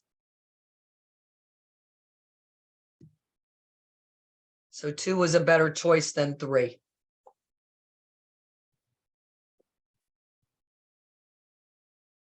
Nurses caring for a client with the diagnosis of acute schizophrenia should use which approach when planning care?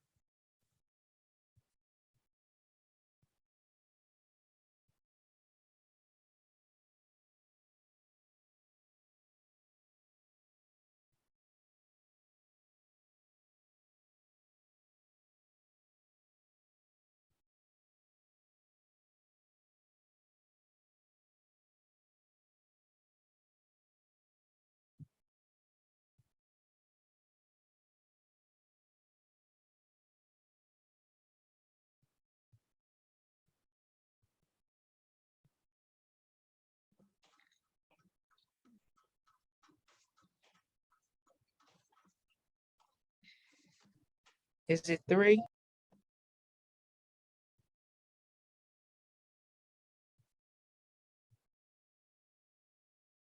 Or 1? Okay, I was going to say how many are torn between 3 and 1? 3 is Maslow's, okay? In the acute phase, you have to assume responsibility for planning for the basic human needs: nutrition, hygiene, sleep, activities of daily living. As you plan care, it's important to understand the developmental stage and ability to accept the disease. The client lacks insight, may not be aware of the illness because of the decompensation in thinking. Including the client in decision-making at this point is incorrect because the actions do not provide a structured routine. All right.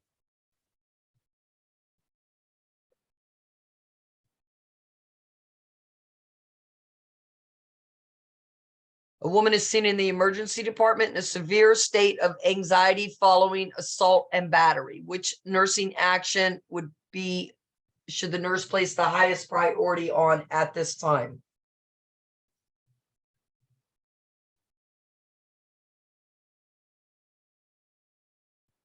One,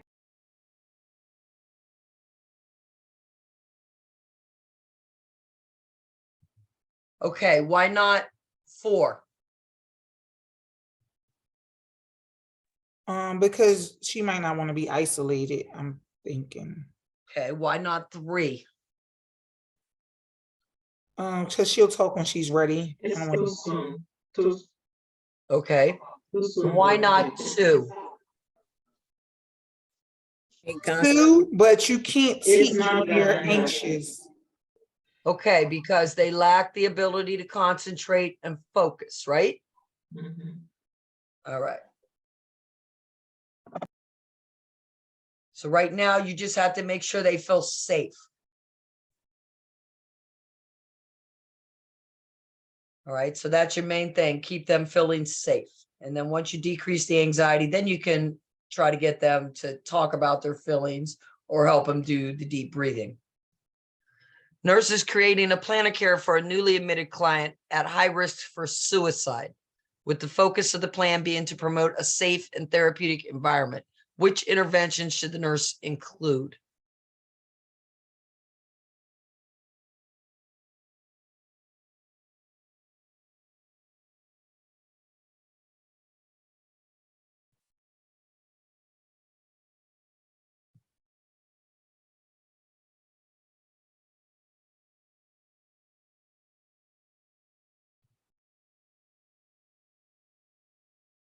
Therapeutic relationship.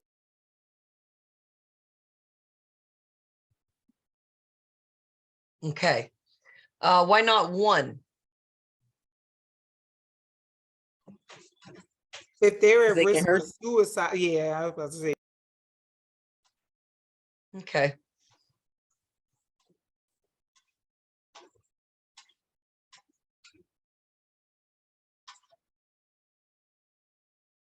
Placing them in a private room might make them feel more worthless, all right? You couldn't give them a leadership task because they wouldn't be ready to take on something like that. And 10 inches might be too far. Usually we're within, they say 18 inches, but in depends on what your client's state is as far as suicidal. A lot of times in the psychiatric environment, we actually have to stay within arm's length. But here it's just saying distances of 18 or less, right? Because that's what they talk about in your book. How much distance should you have between you and the client to not violate that intimate space?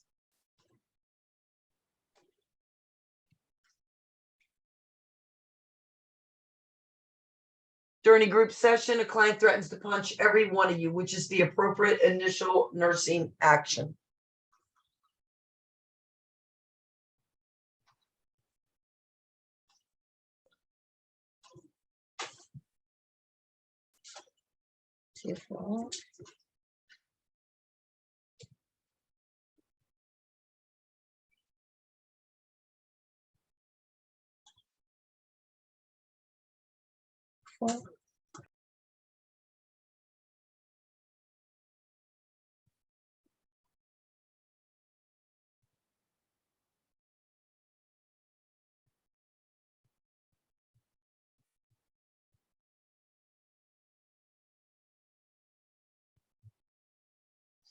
All right, so schizophrenia, psychotic disorder. It involves 5 different somatic domains: delusions, hallucinations, disorganized thoughts, abnormal motor behavior, negative symptoms.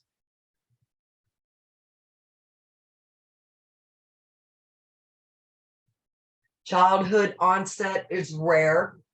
It usually happens in men between the ages of 18 and 25, and females between 25 and 35.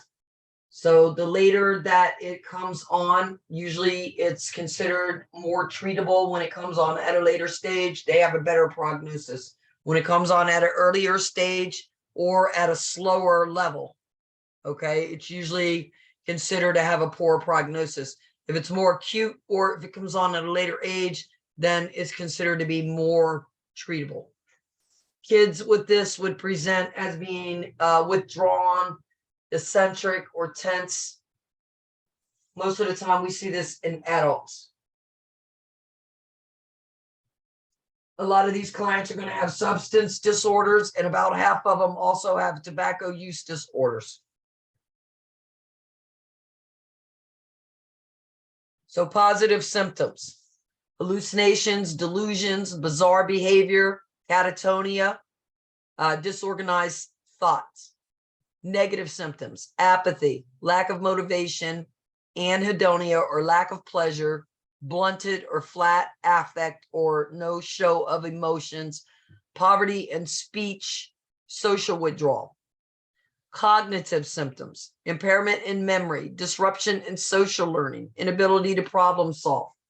Mood symptoms: depression, anxiety, demoralization, suicide, excitability, agitation.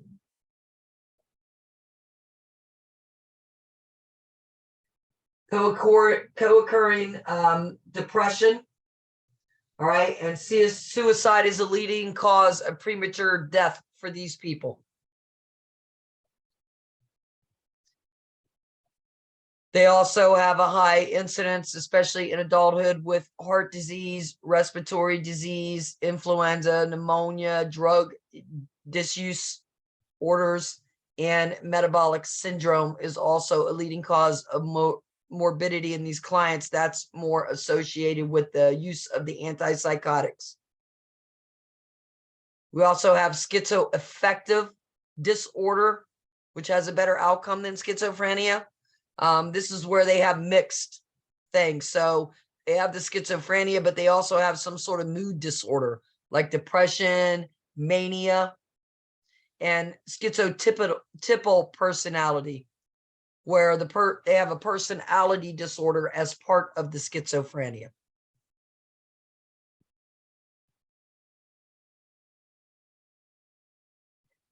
Higher diagnosis correlated with people that have been frequently locked up, homelessness, or victims of violence.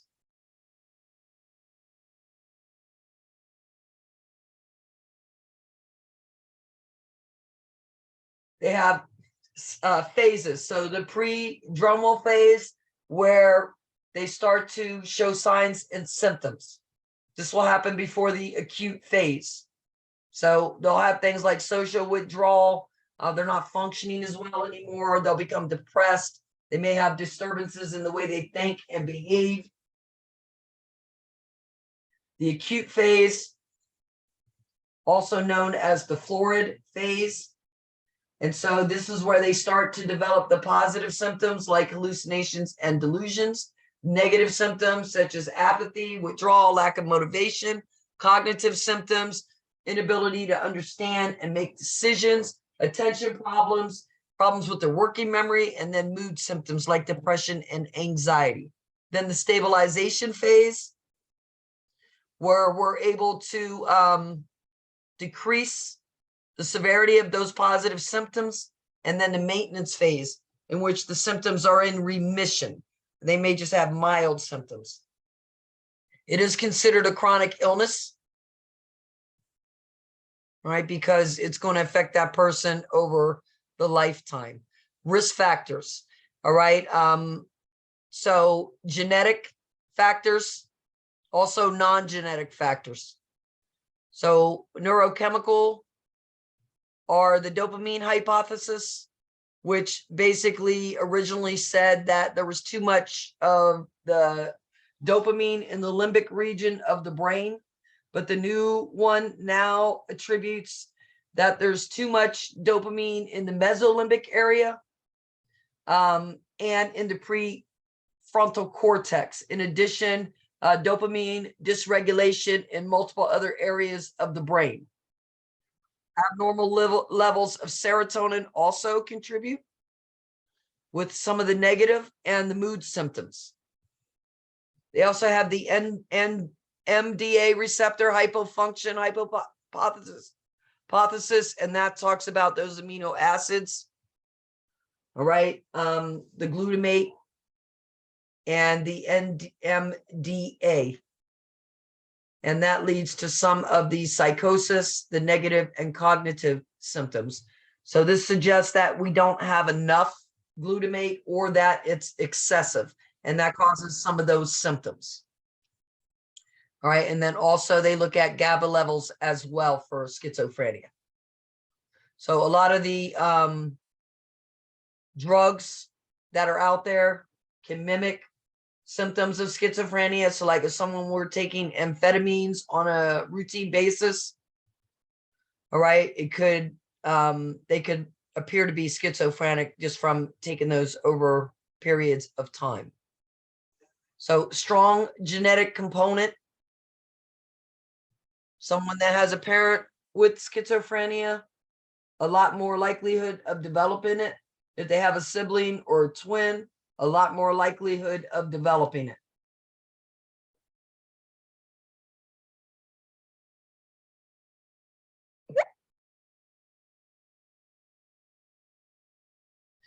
All right, so that's just a little breakdown about the schizophrenia itself. Now, phobias, what are phobias? Phobias are when we have certain fears, and there's a few different ones, okay? Like agoraphobia, where we have a fear of being in crowded places, is one. Now, let's look at this statement. A client's phobia is being treated with systematic desensitization. What is that? Exposure. That exposure, right? So we give them short periods of time to expose them to try to get them to overcome.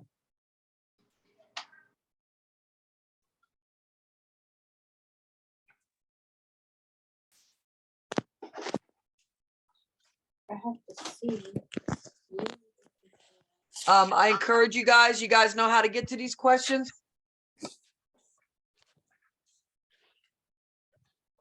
Yes, no, maybe so. No. They're in your Saunders book because I'm going to have another session coming up in a minute. And don't forget, tonight we're going to actually do the exam review. Today, I was just going over stuff for people that aren't understanding some of the diseases and some of the medications and how they work. So hopefully you have a little bit better grasp of that now.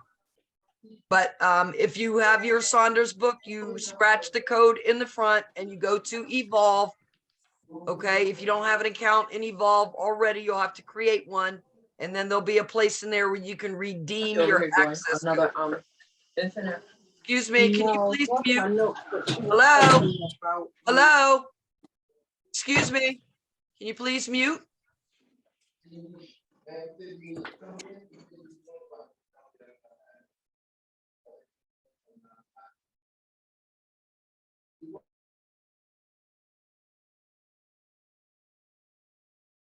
Once you scratch the code off and put it into Evolve, okay, then you'll see the book pop up in there.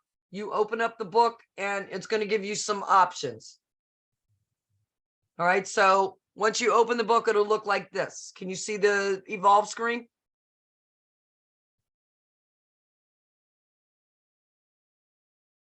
I put you guys on mute, so just push your space bar to talk. Are you able to see the Evolve screen? Yes. Yes. Okay, so then you go to exam review.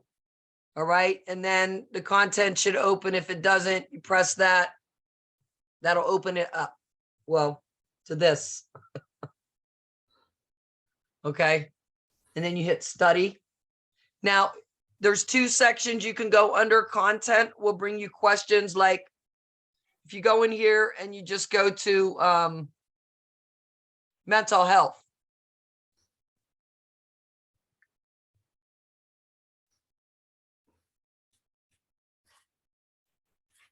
Whoops, I didn't mean to do that.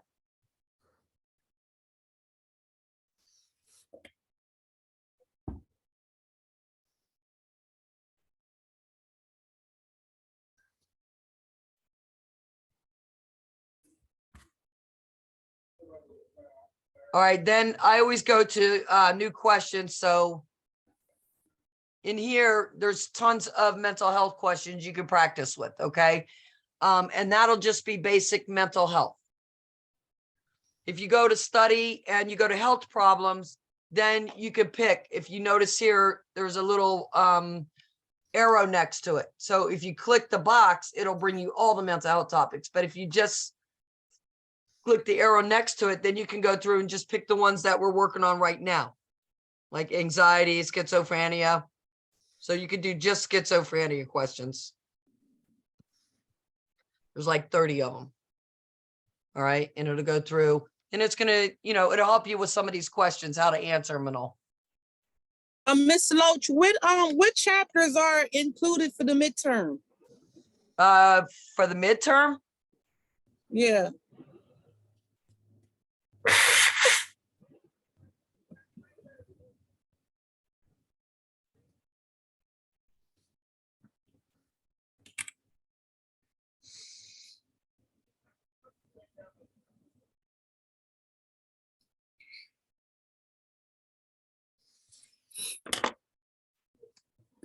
Likely going to be 22 to 12. But you guys have exam 1 first. That's what I meant. I'm sorry.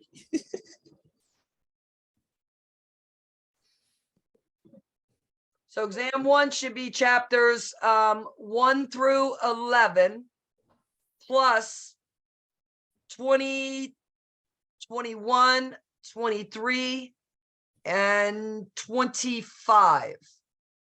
22 should not be covered because that's going to be covered the day before the exam. Thank you. Thank you.